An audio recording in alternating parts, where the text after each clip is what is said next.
Okay, HRN listeners, mark your calendars for Sunday, October 13th. HRN and the National Young Farmers Coalition are teaming up for a special event at Churchtown Dairy in Hudson, New York. In honor of National Farmers Day, we'll be celebrating with local food, a screening of the documentary Common Ground, and a live panel featuring Lee Penniman of Soulfire Farm, Chris Nickel of Finca Ceremos, and more. The first 50 people to register get a free gift at the door. It's a fundraiser for young farmers and HRN supporting farmer leadership, HRN's education programs, and Farm Bill advocacy. Don't miss out. Head to support.youngfarmers.org/cgfilm to reserve your ticket today. Westholme is working with the land to create nature-led Australian Wagyu. Westholme believes that when nature leads, flavor follows. Learn more at westholme.com. You're listening to Heritage Radio Network.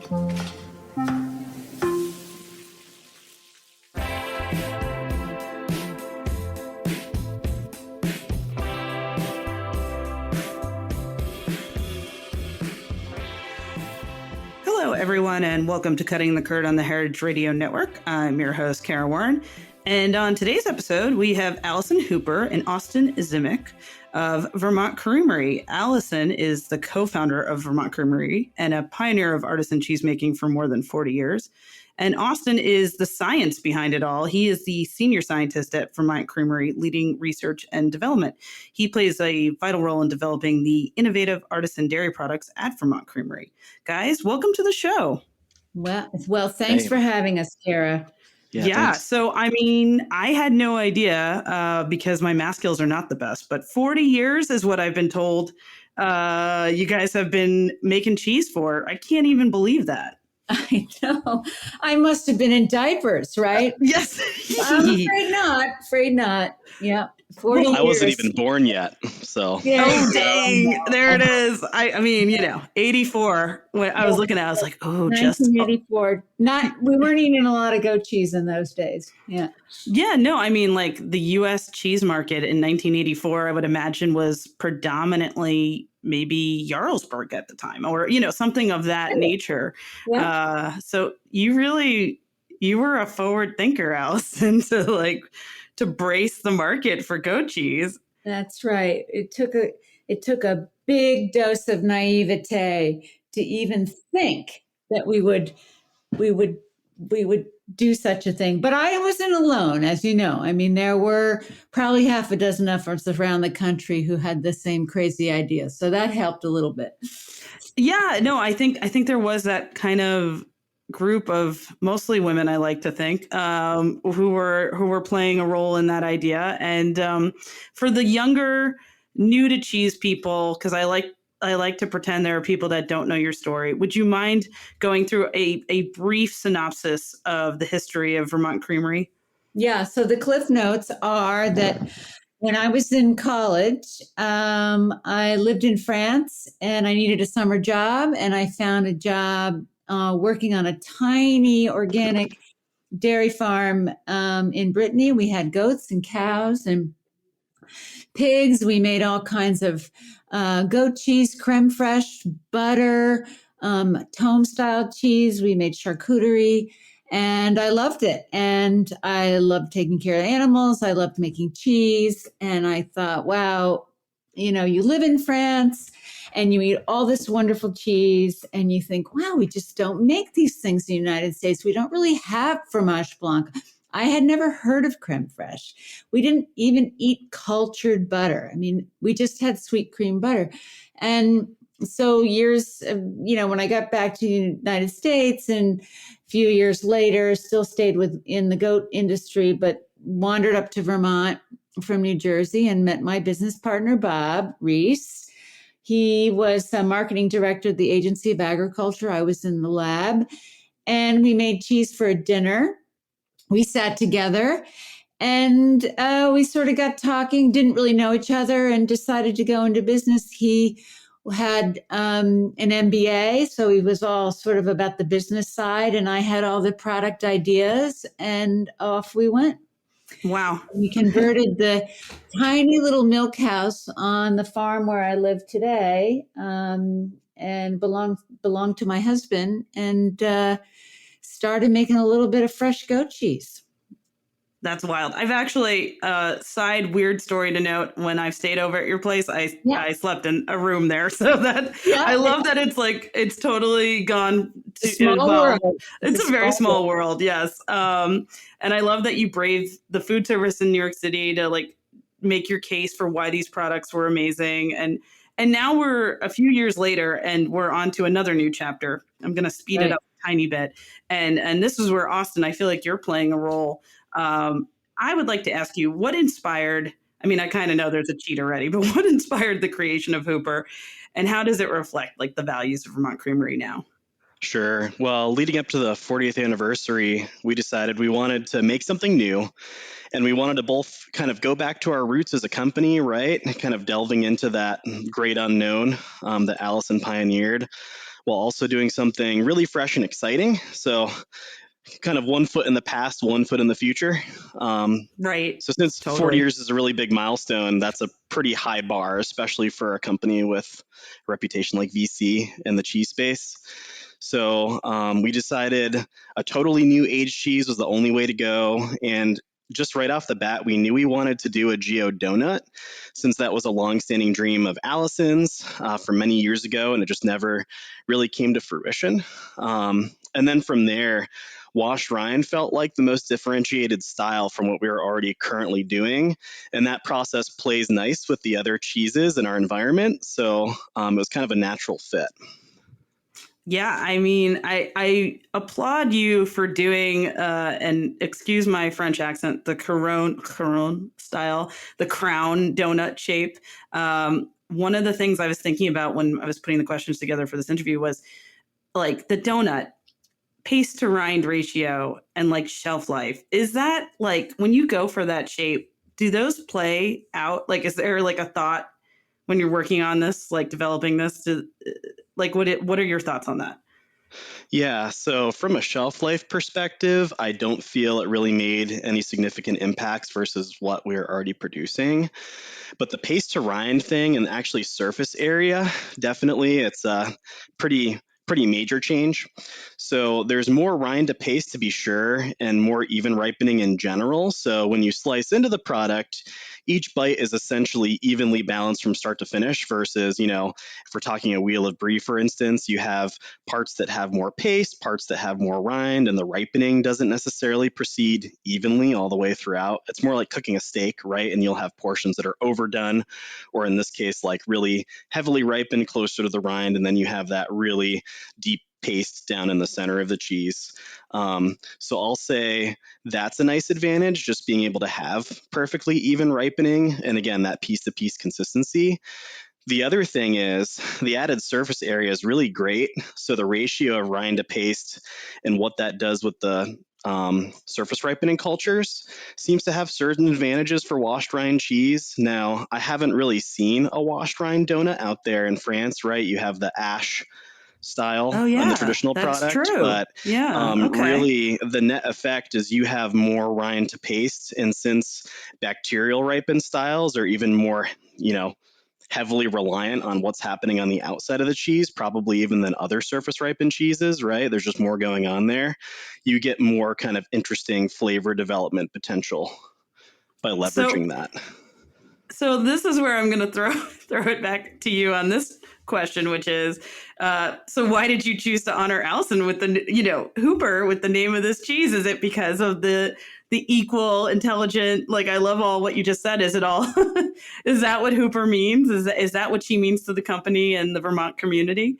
So from a naming standpoint, it was actually a kind of a group call, not entirely my call as the developer. But, I feel, considering what you just said, it's definitely the right choice. That, and then also Allison being one of the creamery founders, the company literally wouldn't exist without her and her efforts. So kind of reflecting back, it's been 40 years now. It just kind of seemed right to honor her. Totally. Yeah. Yeah. That makes absolute. I mean, like, she is an industry leader, and Allison, I actually wanted to catch up with you now on, developing Hooper.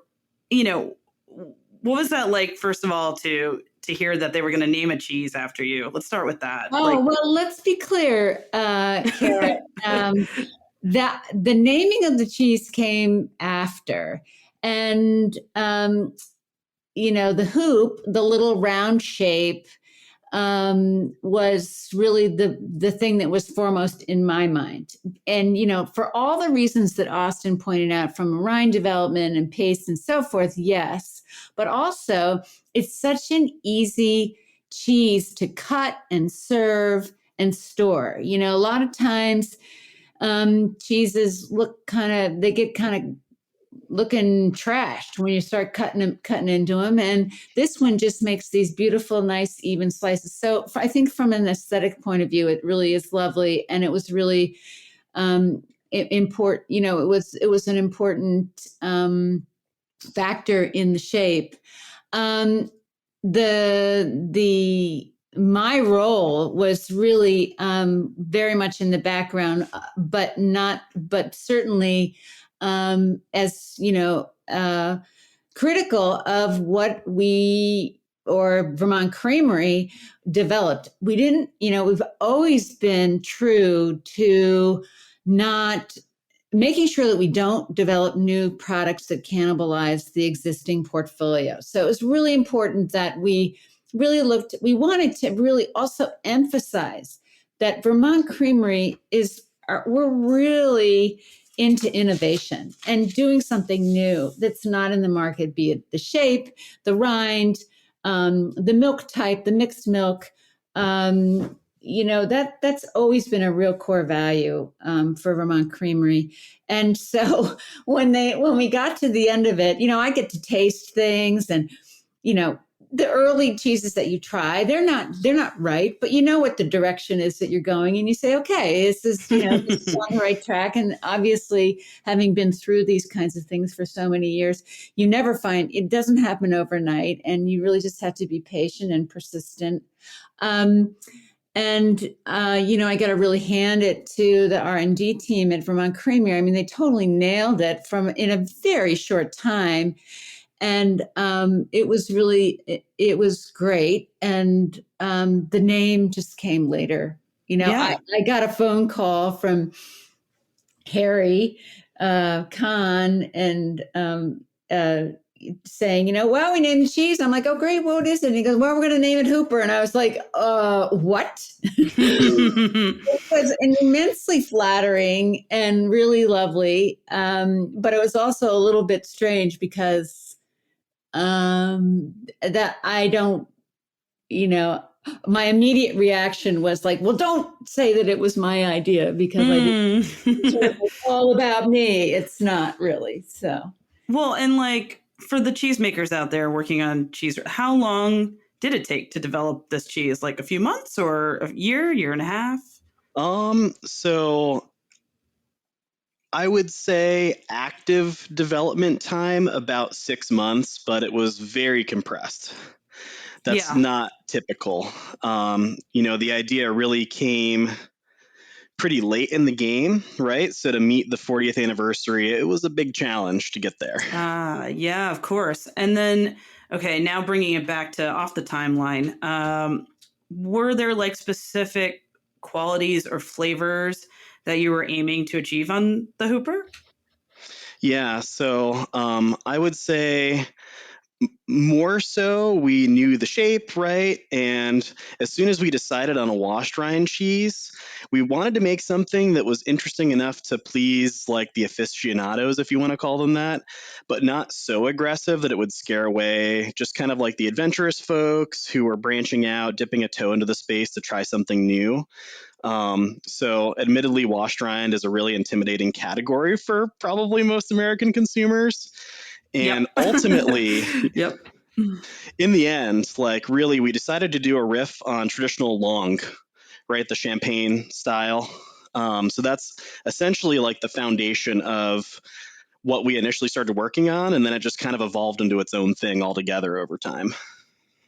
That's really cool. And so the long is usually just cow's milk, but in this case of the Hooper cheese, and correct me if it's a new cheese, so if I'm wrong, sorry about that. But is it a mix of milks, or is it just cow's milk as well? It's a mixed milk, 50-50. Oh, wow. Yep. Yeah. Okay. So you definitely played around with the ratios of that as well. And I feel like when you add goat's milk to a cheese like that, it definitely makes it like a stronger, but like can hold up to more things. So that's really cool. I mean, I'm guessing you tested a lot for that sort of situation, Austin. Is that correct? Yeah, so about 15 trials, I think, ultimately, like to get to the final version. Oh, And wow. I would say the goat's milk, like definitely physically, yeah, there's a difference. And then on the aroma side too, you get kind of different character than you would if we would have gone all cow's milk. That's okay. That's cool to know. And I got only a bite at a trade show, and I liked it. It had like this nice, strong, but not too strong of a flavor, which was really cool. Allison, I'm going to throw it to you to describe the flavors of the cheese because I feel like you have this great storytelling ability and can go on about flavors really well. How would you describe the Hooper cheese? Well, I think just jumping off what Austin was saying about this not being too funk forward as you think about washed rind cheeses.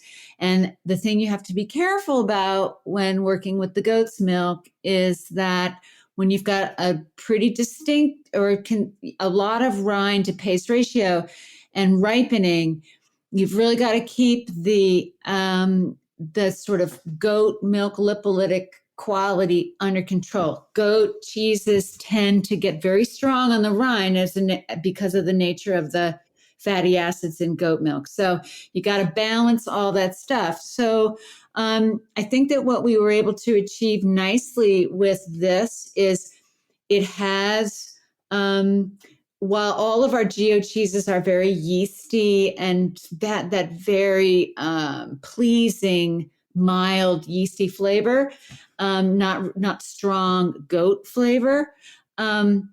This has got the yeastiness of the geo, but then you get the little bit more of that sort of washed rind, very mild funkiness, and some salt. It's washed in gray Celery. sea salt. Yeah. Yeah. So, I was going to ask you what the wash was. So sorry, it's like just a brine solution, or is there like any spirits or special fun things that are local to Vermont that we should know about? So leveraging French terroir actually for this one, natural gray sea salt, and we do add some cultures to the brine as well, but no like added spirits or anything like that. We thought about it and really we wanted to be super purist, right? So bringing out really just the natural flavors of the cheese, and just kind of a fun little fact as far as kind of emerging science goes. It turns out actually natural aquatic organisms will survive in the salt. So we're actually adding a little bit of French microbial terroir just washing in the gray sea salt. Whoa. That's awesome. Yeah, it contributes to the flavor and the color as well. Man, it's like full circle, just like Allison going to Brittany. There you go, right? Hey. Yeah, it's come back, right? I love it. The French influence is there. That's amazing. I guess you know what? Let's take a quick break. I like where we are on this. And when we come back, we'll talk about the pairings for Hooper. Hey everyone, you're listening to Cutting the Curd, and we'll be right back. Whether you're a chef or just love going to restaurants, you know the best ingredients are everything, especially when it comes to beef. In Northern Australia, there's a different approach to raising high-quality beef. Westholme, based in Queensland and Northern Territory, is working with the land to create nature-led Australian Wagyu. Westholme stewards 16 million acres of rangeland guided by their natural ecosystem. They're led by a belief that if they balance the needs of their cattle with the needs of the environment, both can thrive.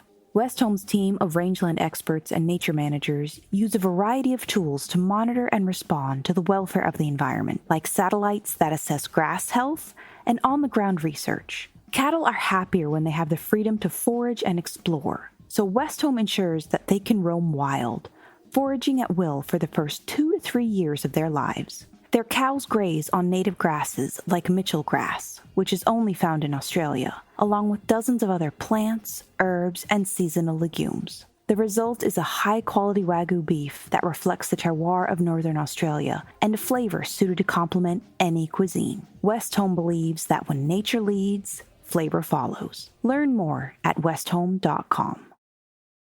Welcome back to Cutting the Curd. I'm your host, Kara Warren. I'm here with Allison and Austen of Vermont Creamery, and we're going to hit it up next on pairings to go, beverage pairings, food pairings to go with the new cheese hooper, because we got to figure this out. Nobody knows anything yet. It's getting to the case, so we have to learn more. So I guess, Allison, I'll throw it to you first. Do you have any favorite pairings right now for this new cheese? Well, my favorite pairing is the sun-dried tomatoes. And I found that things that are pairings that are maybe, well, certainly savory, but a little bit salty. I think the cheese itself is very forgiving to pairing with other foods that have a lot of flavor. It doesn't get lost. And so it can be kind of fun with, salty things, like nuts and, stronger, spicy foods. Ooh, yeah. I like where we're going with this, because like the Langre, you could do champagne and something spicy and then go, with a hooper, and that's like, whoo, and it's got the donut shape so it can hold stuff. That's we're working on this. I love it. All right, Austen, and what's your pairing? Yeah, sure. So from a beverage standpoint, just like Long, I would go like Blanc de Noir, maybe like a Saison. Ooh, I think some other folks at the office were into like hard ciders, being a local Vermont option. On the food side, pickled vegetables were a favorite, especially like pickled asparagus. I definitely am a fan of the sun-dried tomato, especially on like a sourdough cracker, something a little more assertive, to Allison's point. And on the sweet side, like toasted hazelnuts and honey on rye cracker is really fabulous.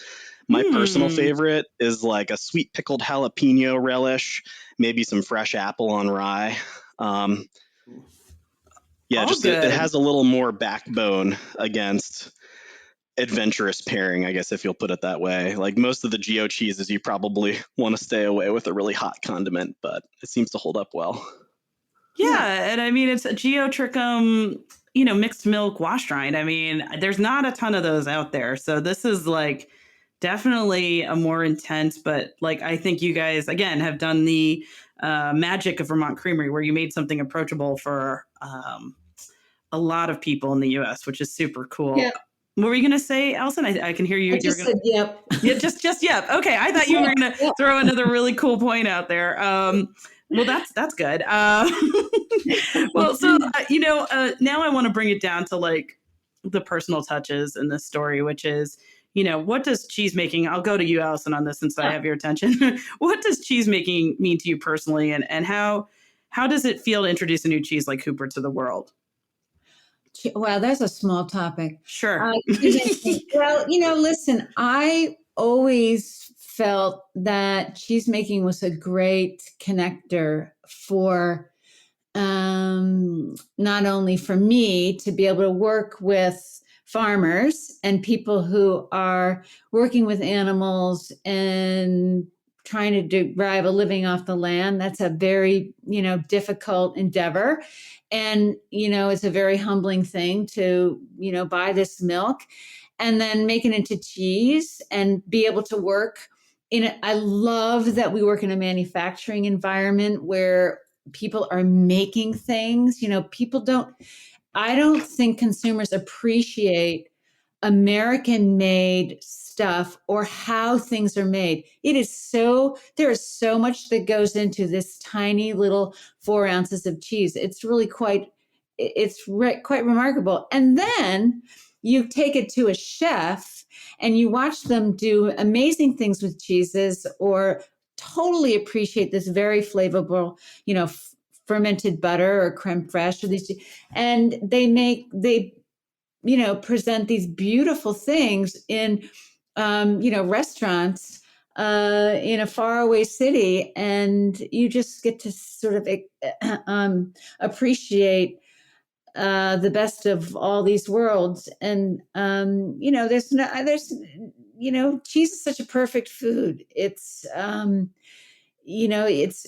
to mess it up. It's unadulterated. Think of all the hundreds of different kinds of cheeses that cheesemakers are making in America, and so excited about them. And washing them with all these different things and adding stuff, different touches, and they're all different and personal and little pieces of art. But actually, these pieces of art are being, scaled in a way that, employs people. And that they don't sit in a museum. Right. They Right. are enjoyed regularly with so much enthusiasm. It's a lovely thing. I'm so glad to hear that you're excited about the future of cheesemaking and that you see a movement in new cheeses, because I think that's something that like comes up in the back of a lot of the cheese people's brains, like what's next, what's new. And Allison, I'm glad to hear from you that you have a positive view. Well, I'm just going to add one thing to that, Sure, Sarah, absolutely. and Yeah. that is that cheesemakers and our artisan industry, we need to get out of our bubble and really understand that most people have never tried these things. There are still so many consumers who have never tried goat cheese. And once we start to think about our industry in that regard, it just opens up a whole new pathway for success and opportunity. We really have to get into the mindset of somebody trying these things for the very first time. I totally agree with you. I also throw that whisper around when I'm talking with people. So yes, 100% Allison. Thank you for saying that. I'm going to throw it to the science side now and get Austin's take on the future of cheese. Austin, how do you see the cheese industry evolving in the coming years, with innovation, in terms of innovation and like consumer preferences? Do you see something in your world happening? Yeah, so I mean, fundamentally, I think cheese and dairy overall is going to continue to do what it does best, which is really just innovating, right? Putting out new and exciting products. To Allison's point, if you think about it, turning like the bulk commodity milk into, I mean, essentially thousands of varieties of cheese and other types of products is pretty incredible. So just the level of diversity of products and what's possible, I feel the sky's the limit there. Not just for our target consumer base, but as a whole, I do feel that we'll see more and more kind of adventurous flavor seeking behavior. That's been a trend in the food science side. So people are going out looking to experience new things, especially younger consumers. So I feel producers are already starting to capitalize on that trend across dairy and cheese. But looking forward, new culture combinations, new flavor ingredients, potentially really exciting new formats as well. Yeah, anything to shake it up and like be a little bit different is, I think, welcomed in our world. And yeah, no, that's awesome to hear. Okay, cool. I can't wait to see what happens next. Allison, I was wondering if you could share with the listeners, and more about the Vermont Creamery products outside of Hooper that you want them to know a little more about, just because I know we focused on the new cheese, but just as a quick reminder about the ones that exist that are also fantastic out there. I mean, I have a favorite in Bon Bouche or Capole. So I also want to just give a quick reference for anyone who's learning about you right now. If you wouldn't mind. Well, I'll just say that we built the business on fresh goat cheese and creme fraiche. And I would say Vermont Creamery really brought creme fraiche to the U.S. market. And your former employee, Isini, was, participated in that as well from the French side. But then just springboarding off of that, we introduced the cultured butter, which is made with cultured cream, a high-fat butter, and just so flavorful, like the butter that we made on the farm in France. And, we have always prided ourselves on making a consistently very, very high quality product for people who love to cook and really want the very best ingredients. And the chefs were really our North Star in keeping us honest about what was really excellent. So those were the ones. And then, of course, more recently, the Geo line of cheeses. I mean, Vermont Creamery really has gone very deep in that cheese technology and become quite expert at getting those cheeses on the market. And I think that, we really are the sort of the gold standard for that type of product. And it didn't happen overnight. It's been a long time and a big investment of, time and really persevering that. But they're all the Bambouche, the Coupole, the Bijou, Cremants, they're all different and they're all wonderful. As you were saying that, it also brought to mind, because they are all beautiful and different, but you're also an innovator, or maybe you've taken some ideas, I don't know, maybe not, you'll explain now, for packaging. When you create these cheeses, do you think about the packaging along with it, or is it like a later thing? You design the cheese and then packaging comes into play and you design it then? I'm not sure who this should go to, so just either one of you speak up, and then you'll fight to the death for it. Well, I'll start by just saying that the packaging came after the cheese. And the thing about these Geo rinded cheeses, these beautiful little wrinkly rinds, the last thing you want to do is crush them with film or paper. And, so that's where we used to have the little wooden crates. Mm-hmm. And the company that sold them to us, I think, Austen, correct me if I'm wrong, but I think that the company went out of business or stopped making them because the French stopped using them and we were the only customer. But then we went to the clamshell, which allowed the cheeses to breathe. They have to continue to ripen in distribution. They have to be able to breathe. It is absolutely crucial to the quality of the product. So I'll hop in and say, that work has continued. We do work more with plastics nowadays, and that is really more of a sustainability play. And yeah, it does let the cheeses breathe. Shout out to the Land O'Lakes packaging R&D team, because they do, packaging work for us. But so I guess from my standpoint, I'm working with them rather than working on it directly these days. But there is a big focus for us on sustainability, and you think about wood and that sounds really nice, but ultimately that's not something you can recycle or very easily compost. And so we're looking at PCR and some other options for those, just to limit materials out in the space and make an impact. Yeah, that's really cool. I didn't realize like that, because everyone always, at least I'm speaking generally right now, thinks about how plastic can be, not so great. But I'm assuming with technology and innovation, there is better plastics to recycle or compost, which is, you guys are a B Corp. So I have to feel like it's already in your DNA to think of these things. And thank you, Austen, for sharing that, because I know we all crave really well-made cheese, but then it comes to packaging time and it's like, oh my God, what do we do now? There's like, do I kill my cheese? Or how do I pay for the, anyway, I'm just mumble jumboing here, but I want to thank you both for coming on the show today. This was a true pleasure. Allison, I'm not sure if you've been on Cutting the Curd before. Maybe you had been, but I'm so glad you could be on the show. And Austen, to have your science here for us to support things. This was just great. Thank you so much. Yes. Thank you, Austen, for all the science backup. No problem.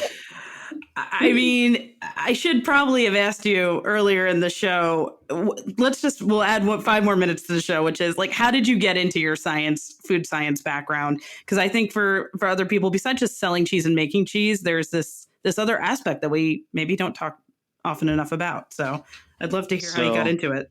I guess I'll just say, it goes way, way back. Both of my parents were scientists, so I was always kind of in that environment. But actually, like right out of high school, I worked in kitchens and I had a passion for food and cooking.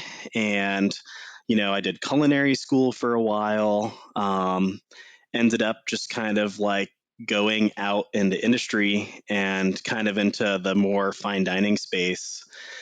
And, kind of at a certain level, you start to see a lot more integration of the science and artistry. And between that and, the 80-hour weeks, not super sustainable. So kind of looking forward, I wanted a path that I could still translate my culinary background and passion for food into something that maybe was a little more technical, career-minded, a little easier on the body and mind, and ended up going back for a food science degree, and the rest is history, as they say. Yeah, that's awesome. Like, see, no one talks about that in school. You have to go through fine dining to realize I want to do food science. I love that. That's really cool, Austin. Thank you for sharing that. No problem. All right. Well, I'm just going to give the listeners the info about how to follow you guys. So here it is. Please follow Vermont Creamery on Instagram at Vermont Creamery. And you can follow the show at Cutting the Curd and myself at Kara Warren. And then please listen and subscribe to Cutting Curd wherever you listen to your podcasts. Thanks, guys, and eat more cheese. Thank you, Kara. Cutting the Curd is powered by Simplecast. Thanks for listening to Heritage Radio Network, food radio supported by you. Keep in touch at heritageradionetwork.org/subscribe.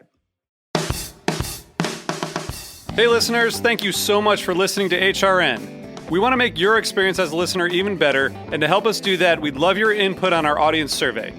It'll only take a few minutes, and by completing it, you can enter to win a $250 gift card from Goldbelly. Visit heritageradionetwork.org/survey to take the survey and to help us keep growing and improving. That's heritageradionetwork.org/survey. Thanks for your support.